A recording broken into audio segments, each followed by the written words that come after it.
चढ़ल जवानी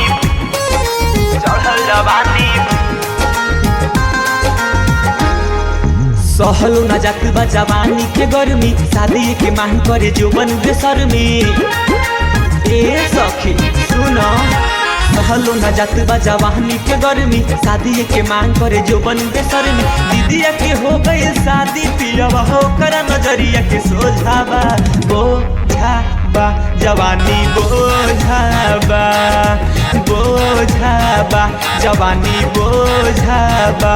ए हो बोझाबा बोझाबा मोर चढ़ल जवानी बोझाबा, बोझाबा बोझाबा मोर चढ़ल जवानी बोझाबा।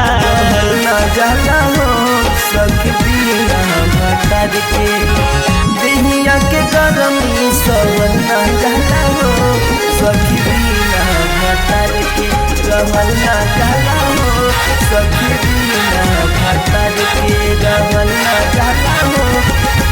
बोझाबा चढ़ल जवानी बोझाबा, चढ़ल जवानी। सहले सहात नइखे जवनिया के दुखावा, कबूले भेटाई सखी से जिया के सुखावा। कबूले भेटाई सखी से जिया के सुखावा। सहले सहात नइखे जवनिया के दुखावा, कबूले भेटाई सखी से जिया के सुखावा। ई रोग धैले न डॉक्टर मिली है, नाही मिले कोनो ओझावा। बोझाबा जवानी बोझाबा, बोझाबा जवानी बोझाबा। सखी बोझाबा बोझाबा मोर चढ़ल जवानी बोझाबा, बोझाबा बोझाबा है चढ़ल जवानी बोझाबा।